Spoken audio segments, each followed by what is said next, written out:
Okay, welcome to CGTV episode 3.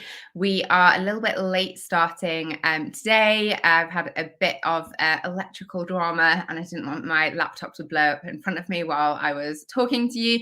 So needed to make sure I had a power source. The lamp behind me may or may not stay on, we'll see.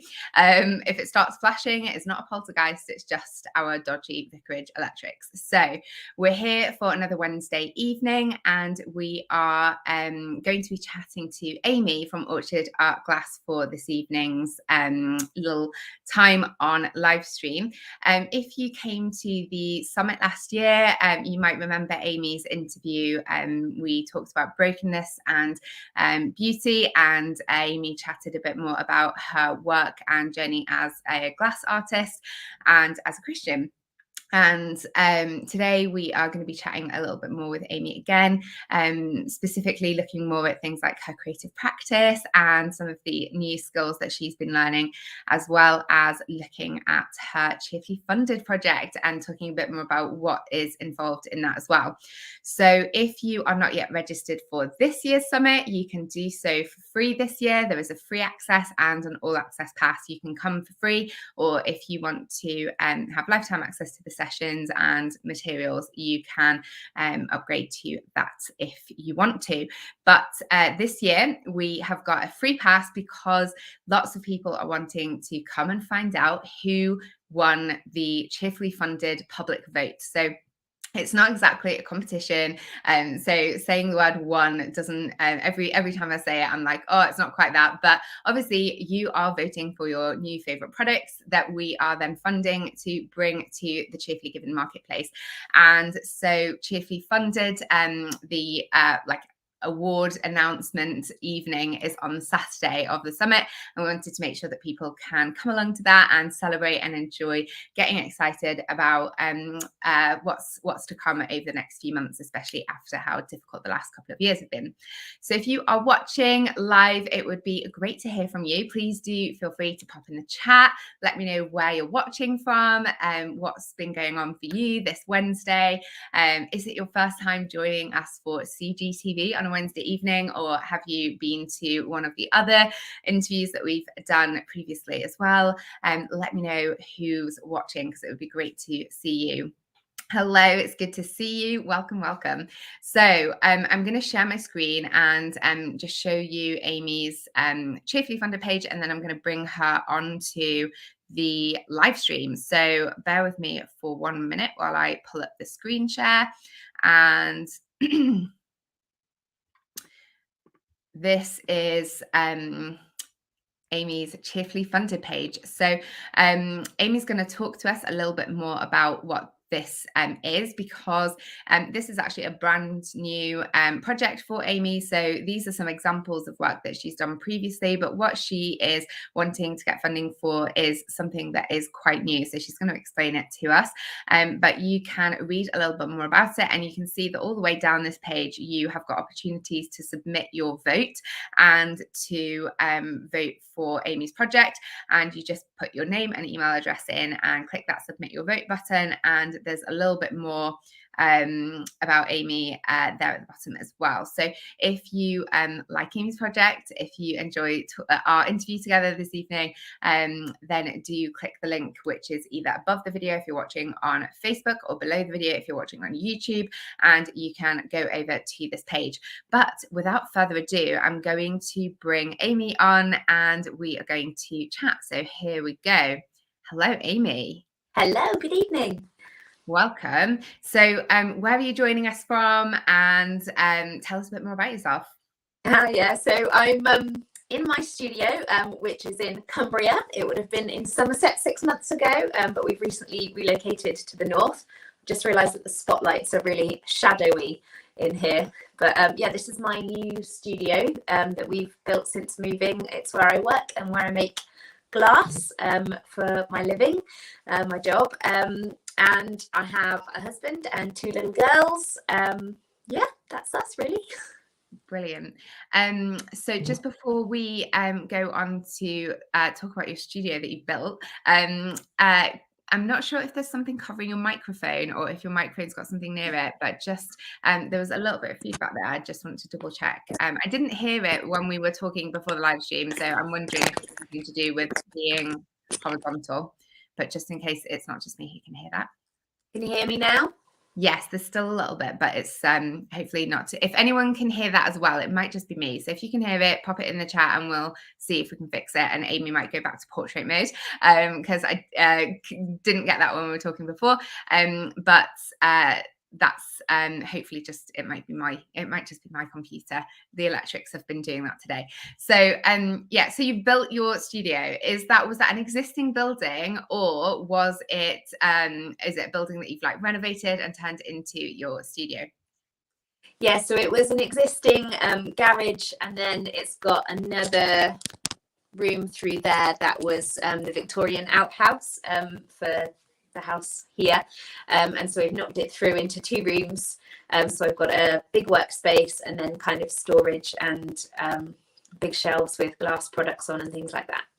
So what are some of the tools and things that you use? Like, why is a workspace so important for you as a glass artist? Like, what does your workspace typically look like, and what workstations do you have? Probably the best thing to do is to give you a little tour. Very fun. Use the camera wobble. So the main tool that I use is this one behind me.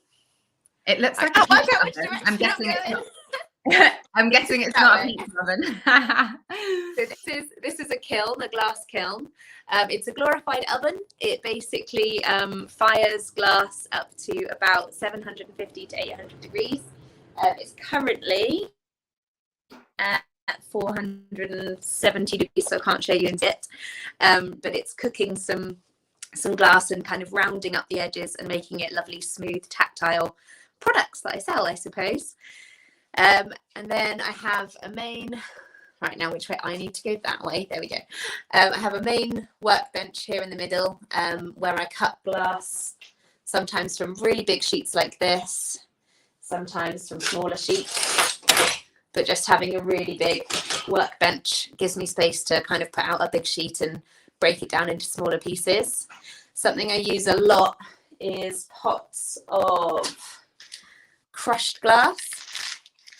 So that we call frit, and that's all different colours and textures.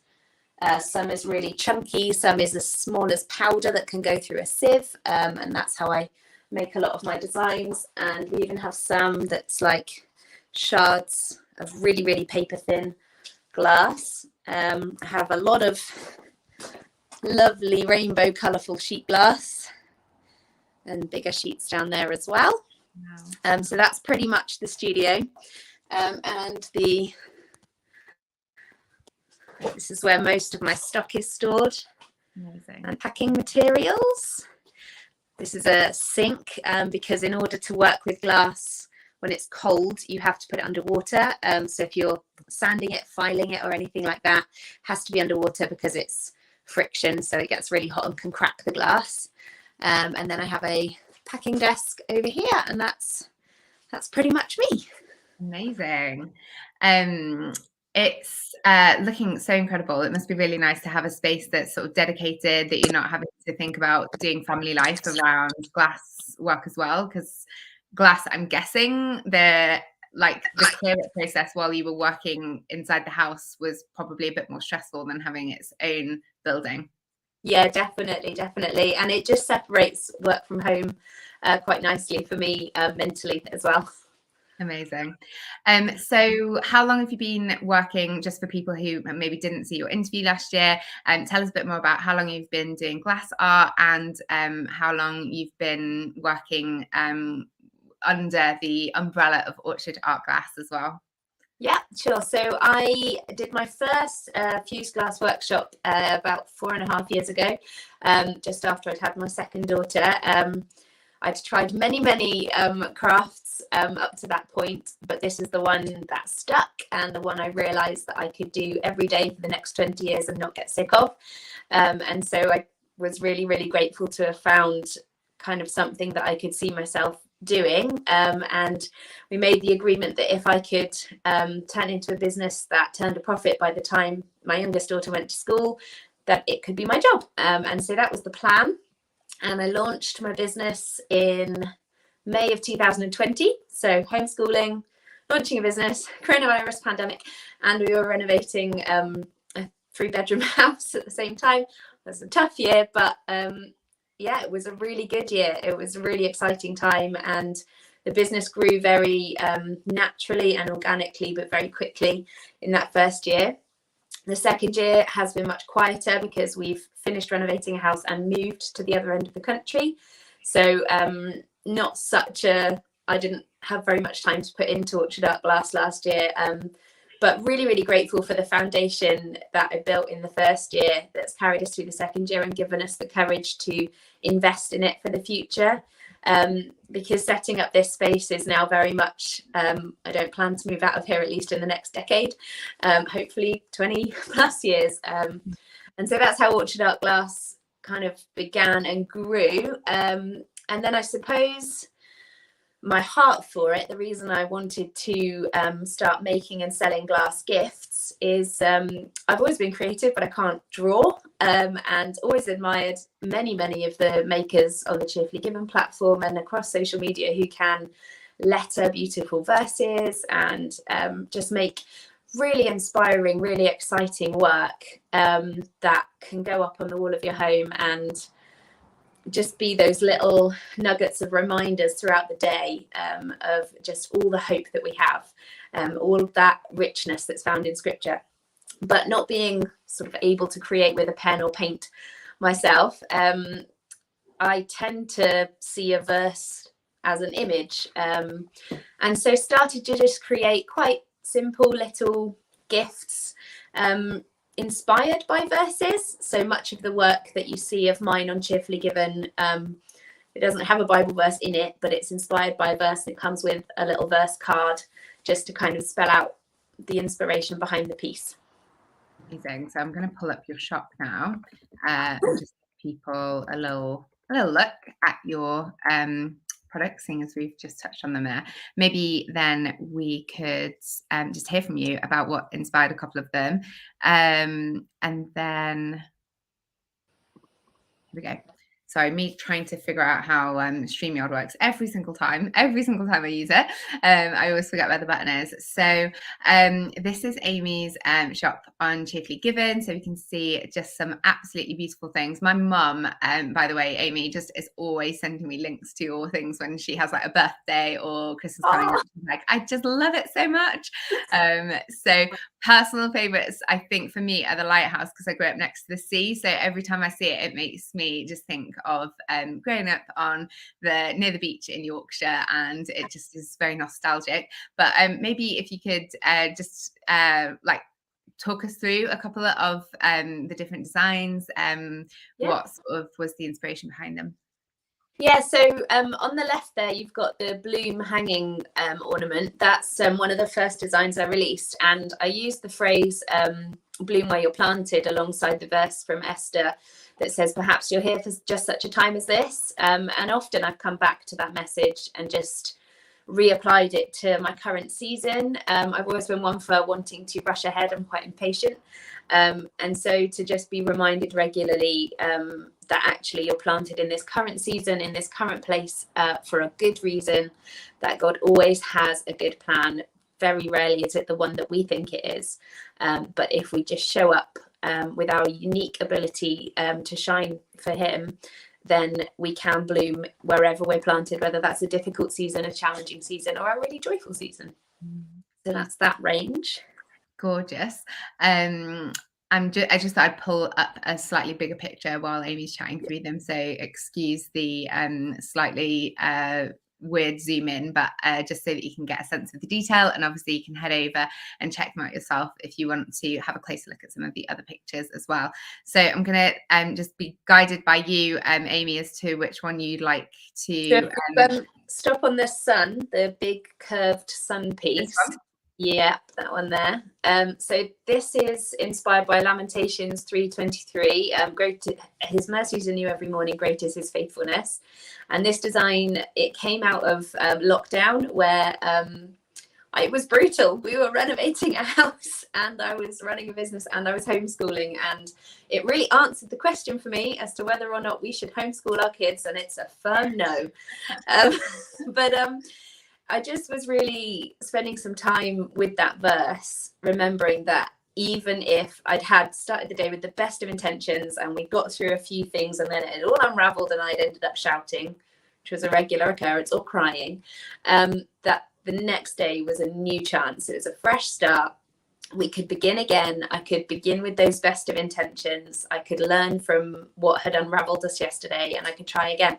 Mm-hmm. And as I was kind of mulling that over, I was coming up with this idea, which is probably the design that I get the most comments on when people see my work in person, because when you see it in person, the way that I've created the sunbeams is quite unique. It's not a technique I've seen elsewhere in the glass world.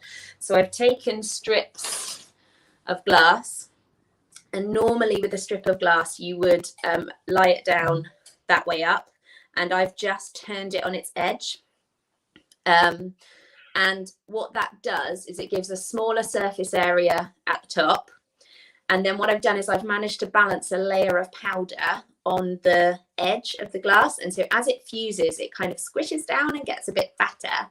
And this larger surface at the side stays clear of powder, and the light hits through the bit that's still clear and sends the most amazing, like, refracted light across the yellow powder in between the sunbeams.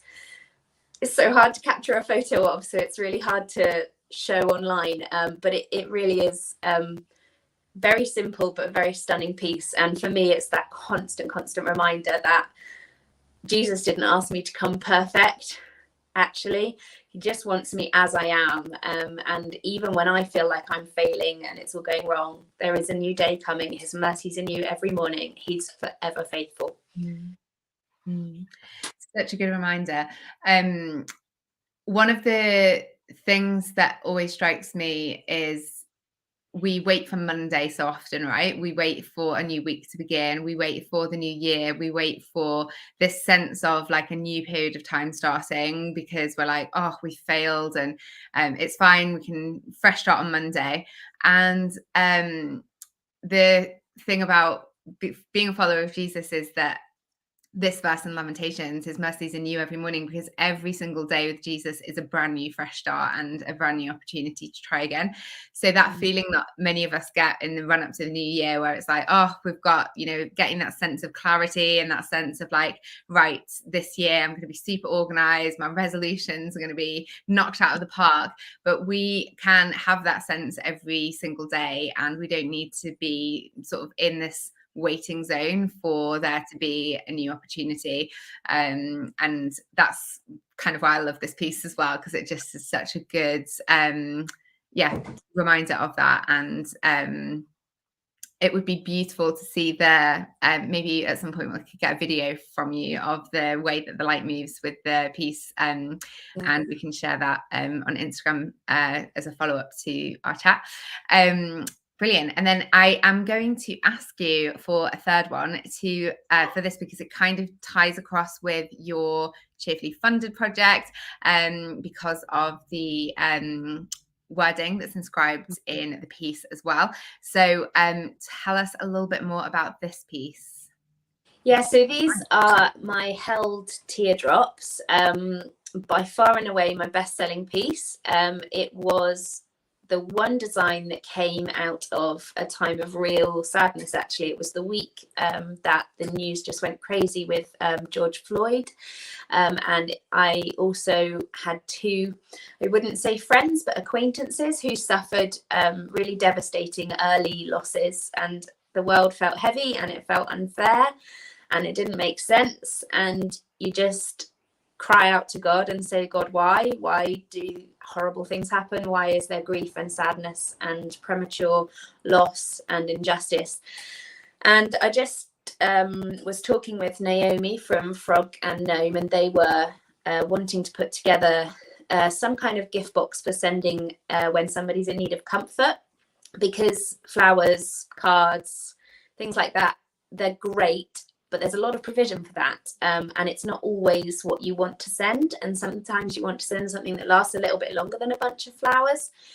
And so we just got chatting, and they put together the most beautiful tin of 30 postcards with verses all about comfort on, and I came up with this design, and it's based on, let me get the reference right. I think it's Psalm 56 verse 8, that says it talks about God capturing our tears in a bottle, writing our sorrows in his book, and it just, for me, is the most comforting verse, that God's heart breaks for these things, and he holds our tears and our sorrows as precious, and so we're just not alone in those seasons and in those difficult times. And so the word held really jumped out at me, and so I put this design together, just with the intention that it's something that you can send to somebody, let them know that long after society expects them to have moved on or got over the grief or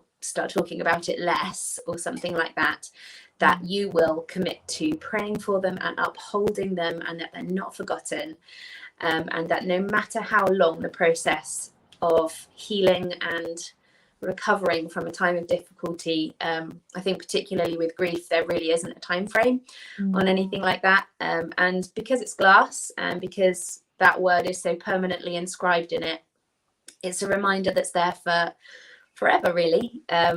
And so that was what was important to me, kind of the permanence of it, rather than, flowers are great as well, but they fade, and this is just something a bit different to offer at a time when somebody needs comfort. And Rob and Naomi were on our live stream last Wednesday, and Rob actually had the tin of postcards. So he mentioned the this held teardrop. So if you watch that, or you watch that, then this is closing the loop, because this is the other piece that comes with that gift box as well. So tell us a bit more, like the inscribing words in glass. Seems like quite a complicated process. As somebody looking in, I'm like, wow, you can write in glass. That's incredible. And I loved when we were chatting about your project, the idea of permanence that comes with glass that's much more lasting, and you'd obviously mentioned that there as well. What is this, how did you learn how to do this? What do you see the potential with this as a sort of practice? What does it look like to start to learn these types of new skills as you develop and grow as a glass artist? Yeah, so you're going to ask me to spill the magic here, because it's no, you don't need, don't feel like you need to share anything, because I'm always very cognizant of that, but more just I guess like top level, what time, how much time is there involved? Yeah, it's fine, I was teasing. It's a very common glass practice. This is called kiln carving, and so it sounds like I've got like I don't know, a grinding tool, and I'm carving the words into the glass, and it really isn't that at all. It's very time consuming still, but it's not quite so, I suppose that feels like it would be quite a soul destroying process. Essentially, yeah, it does, doesn't carving. So essentially what it involves is using, this is called fiber paper.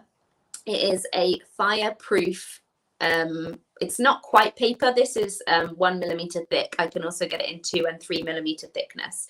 It's made up of lots of, it's essentially fiberglass. And basically what this does is, if you lie it down underneath glass in the kiln, glass, when it's fused, gets, depending on what temperature you take it to, gets to a certain level of softness, and will pick up anything that's underneath it. So if I left a little grain of glass underneath a piece that I'd placed in, it would fuse into the back of it. If I left a piece of copper wire underneath a piece of glass, it would pick up the shape of the wire, and the same is true of the fiberglass paper. And so the process is a little bit simpler than having to actually carve the glass, I cut using hole punches usually. So this is the set I'm currently using, a set of alphabet hole punches. And I cut the fibre paper out and painstakingly, with my favourite tweezers, lay the letters down on the kiln shelf and then place the glass on top of it. And the held teardrop is incredibly time consuming because the colour comes from powdered glass. Yeah. So I've got loose powdered glass that I then have to carefully lift and place on top of the word in the kiln, line it all up right without making the powder fall off. And then the whole thing fuses together. And then at the end, you just scrub the fireproof fibre paper out of the back of the glass and the imprint of it is left behind. So there's potential to do things like collage and pick it up in glass. And yeah, lots and lots of options with it. But at the moment, what I'm wanting to explore is really capturing words and phrases and quotes and verses in glass to give it that kind of real permanence in the home. So when it comes to the like learning of the skill, what time is, how long do you, I guess like the length of time between, this is something that I'd like to do versus having the sort of confidence and space to have developed a product and be able to, feel comfortable selling it and using that skill. It feels like there's quite a lot of pressure on small business owners often to learn things really quickly so that they can get things out the door really quickly. And that doesn't always sit in the same space as creative process and like space to play and figure out what works and what doesn't. And so what does that like balance look like for you as you're pushing into sort of newer skills and the sort of cost of the materials that comes with trying out new things and the time that it takes away from like the products that you're making and all of those things, but just also having that commitment to your professional development as an artist and needing to take that space to learn and develop so that your creative practice continues to be fulfilling as well. Yeah, so the bare bones of the technique is kind of there's very few techniques in glass. Oh, I think we might have lost Amy. Let me just remove this and see. We've got a little bit of a bit of frozen screeners going on. So, there we go. Am I here now? Yes, you are. Sorry, you froze there. That's fine.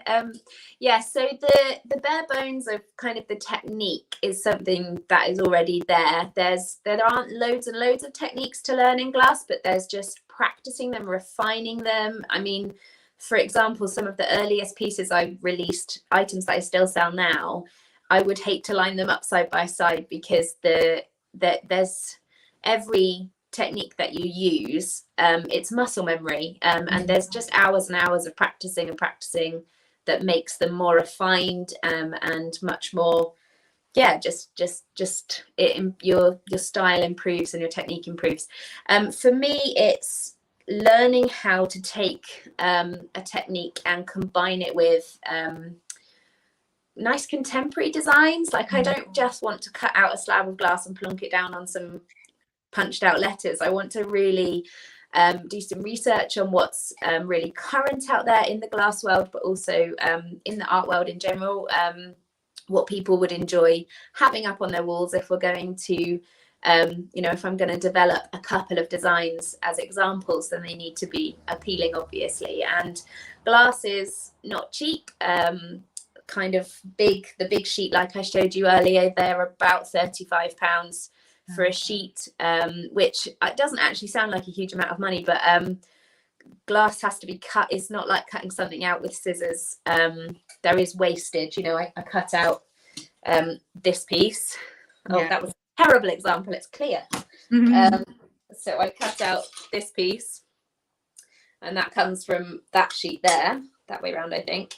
And then if I were to cut out another one, there'd be gaps and wastage.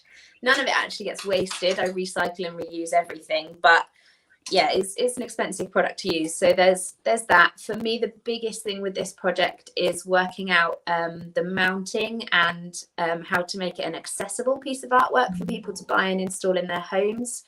And that just takes trial and error and practice. And the time, like you said, you know, it takes away from your working on your current products and marketing them and selling them. And obviously post pandemic, well, the world's a bit mad at the moment, isn't it? And online sales are not what they were. So I'm exploring in-person events because glass is such a physical, tactile product. Getting it in front of people tends to have slightly more success in making sales. So to go and do markets, that takes up quite a bit of time as well. And so it is just kind of time to work on these things and develop them too. Yeah. So in terms of the mounting, I think that on your Cheerfully Funded page, and I might be wrong here, but I spotted in one of your pictures obviously these are examples of how a piece can be mounted. Is that the sort of thing that you're figuring out in terms of, obviously, when people get, say, the individual pieces, then how they put it on their own walls at home? Like what are some of the is that what you meant, really, is the question? Yeah, so essentially the picture there in the middle, that's our old house name. That it was one of the first pieces I made using this technique in glass school, as it were. And so that's mounted onto a piece of slate using something called a standoff. And you can see that the mounts that are holding it hold it from the edge, and they pull it away from the surface behind it to give the light access behind the piece of glass, so that then all of that nice carving is being picked up by the light. All of those surfaces and lenses are much more visible because of the way the light can get behind the piece. Now, you don't need to mount glass onto a backing board. We did that because it was going onto a wonky stone wall. So my hope is to develop a range of glass pieces with verses or quotes or song lyrics or whatever word is precious to you carved into it, that you can mount directly onto your wall as an installation, rather than just hanging a picture. It would be an installed piece of artwork, and it is surprisingly easy to do. It's not very different to hanging a picture, in that the mounts would go into the wall in a very similar way that you would put a hook on the wall to hang a picture frame on. So that's the hope. But obviously, if I'm going to create something, you know, that's not a small investment for somebody to buy a glass installation for the wall of their home. I'm not talking like meters wide and tall. I'm talking we'll have some kind of A4 size, and we'll, you know, work up from there.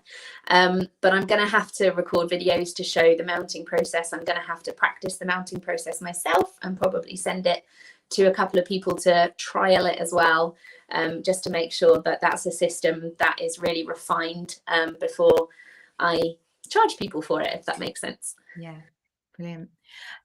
So with your Cheerfully Funded project,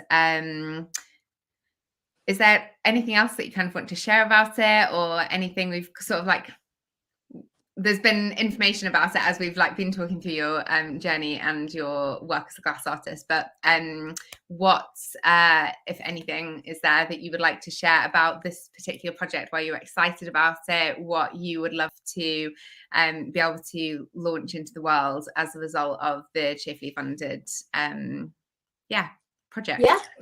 So I think that kind of the heart behind it for me is, I think we all have those verses that mark really, really key moments in our lives. And sometimes we might buy them as an art print and frame them and put them up. And there are so many awesome artists out there who take verses and make them come alive as an art print. But I imagine there are many people out there like me who have bought a lot of art prints and possibly don't have the room or the desire to pop up anymore, or they'd like to do something different. And so I'm just hoping that this will kind of fill a gap. I really like the idea of it as maybe a wedding gift or an anniversary gift, one of those kind of marking a big occasion type of gift or purchase. And I think like it is going to be kind of higher end in terms of the price point, but it's still going to be quite affordable for something that will be fairly unique. I think one of the things that I get most excited about with it is how personal it is. And because it's completely handcrafted start to finish, then it's also completely customizable. So I will create probably 3 or 4 designs to advertise it as a concept, as an idea, and those will probably be available to just click and purchase. But the idea being that you kind of you buy your slot, as it were, to work with me to create your own piece with your own verse, with your own colors. You know, at the moment I have kind of prepped it so that I can show you. Can I turn the camera around a minute? Yeah, I think so, yeah. Just if you've got the option, go for it.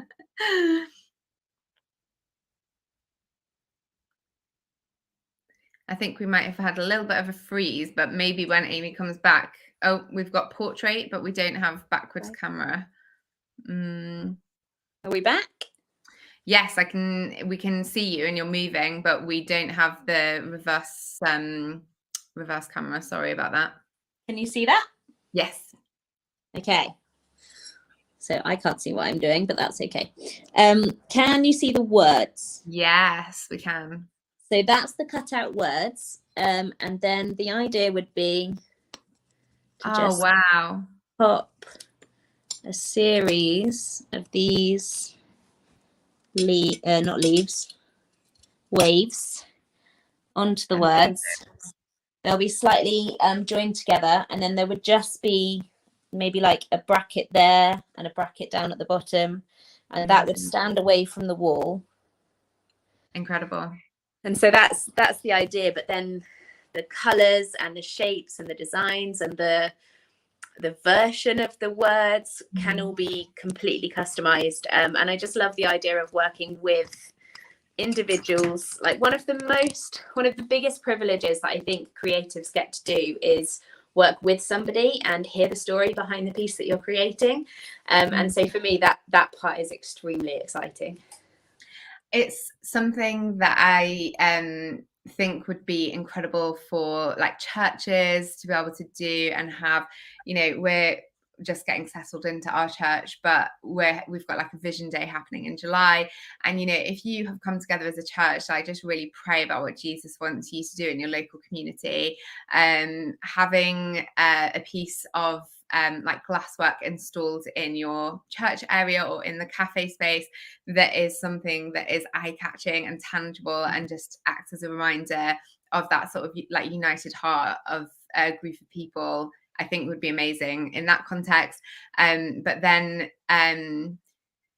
even though when you're working one-to-one with an artist to create something, there is a higher cost involved. The piece is so much more meaningful, and this is like, you know, it's a lifetime piece. And I think that's why your story is so and your heart for it as well is so exciting to hear and such a big part of it, because ultimately the passion and the joy and the energy and the gifts that you have that you put into it is also part of the piece and part of that process. So one example that I have had already sort of decided that at some point when the house is like not currently as it is, but I would like to order a piece, because over the last like 5 or 6 years since I started Cheerfully Given, there's been a variety of occasions where things have felt like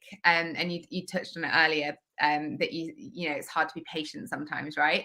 And I'm very similar. I think like a lot of business owners can relate to it, especially, but that idea that you're just like wanting to be on the go and crack on and get stuff done. And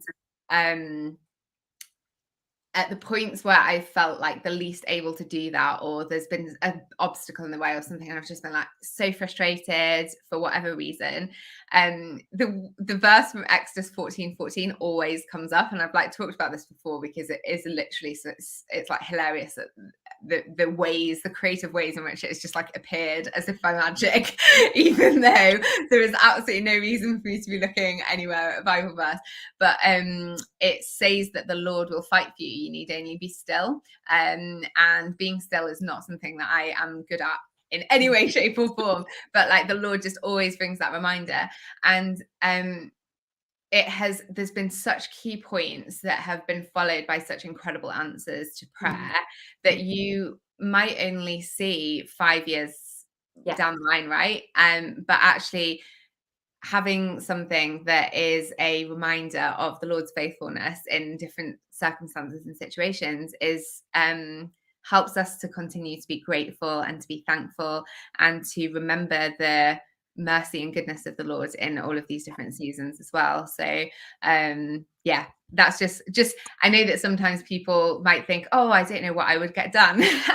And you know, like you don't have a big anniversary or anything coming up, or like, you know, giving it to somebody as a gift is very different. But actually that is something that is so deeply personal that you would then treasure for, you know, the rest of your life, really. So yeah, I think that's a really significant kind of application of it as well. Like my experience similarly is that so often when you're in a season, you have no idea what God's doing, and it is so often vastly different to what you think he should be doing or what the plan should be, and you get frustrated.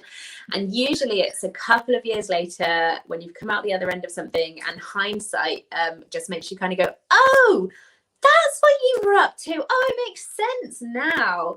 And those moments are so pivotal, because I think it's in those moments that you're definitely growing through whatever the season holds, whether it's difficulty, whether it's uncertainty, whether it's a lot of change or anything like that. But I think for me, the main point of growth has been the reflection on that time, the realization that God was faithful and that he was at work even when I thought that he wasn't, and that he had great purpose and plan even when I couldn't see it or anticipate it or understand it. And it's learning to take those lessons into the next season to hold on to, and like you said, be, you know, the thankfulness and that gratitude of, okay, God, you're always faithful. I might not understand, but I'm gonna trust because I already know that you're good. And those pivotal moments where you learn that lesson in between one season before you step into the next, for me, those are my moments of big growth, I suppose maturing as a Christian and understanding how God works in our lives. And it's at those moments that quite often that verse or that passage that has sustained you will suddenly become really apparent, and you kind of go, okay, I'm hanging on to that one. And I love the idea that you could just, okay, we're going to put that on the walls of our home because that matters. Yeah, amazing. So if you are excited about this project as well, then the link to vote for Amy's project is in the video description above on Facebook, below on YouTube. I am also going to pop it into the comments as well. So if you're watching live, then you will see a comment come up there with the link to Amy's page. So you can go over and submit a vote, and it just takes a few seconds, but it will make quite a big difference potentially for Amy to be able to have the time and space and resources to bring this to market, as it were, and just be able to feel really confident and excited for that process without the pressure that comes with launching things on Bootstrap, which we all have done, but it's not the best space for creative growth. So that's what we want to do with Cheerfully Funded, is create space for people to be able to creatively play and bring things to market that they might not otherwise have had the time or space or resources to do. So it does make a big difference, and you can go and check that out. And voting ends a week on Friday, so you've got 9 days left, 9 days to get your votes in. So you can head over and do that. And thank you so much for joining us, Amy. It has been such a joy to talk to you as always. I think you're also joining us for the summit next week. Yes. So I'm feeling a bit... email. I'll get Yes. on it. No, I'm feeling a bit discombobulated currently, and I feel like I've lost track of what happened last year and what's happening this year. So I was like, I'm 98% sure that saying this is accurate, but there's a 2% chance that my brain is just remembering 2021 all over again. But yeah, if you join us for the summit, we'll be hearing from Amy again, which will be really exciting. She always has incredible encouragement and wisdom to share as well. So you can come and join us from Wednesday onwards next week for that. So thank you so much, Amy. Thank you to everyone who's been watching as well. Like, if you've got any questions or anything that you want to ask, you can pop them in the comments and we'll see them after the replay, after this has gone, when we're not live anymore. But you can also check out Amy on Instagram at Orchard Art Glass and send her any questions. Tell her you love her work. Give her some encouragement in the way that she's encouraged our hearts this evening, and I'm sure she will appreciate that. So I'm going to leave you all to enjoy the rest of your Wednesday, with thanks again to Amy for her time this evening and for giving us a studio tour as well. That was incredibly interesting. Love a studio tour. And do go and vote for Amy before you wrap up and have your supper for the rest of the evening. So I'll see you all next week for more CGTV, and we've got another interview happening as part of the summit next week, so you can join us for that, and enjoy the rest of your week, and God bless.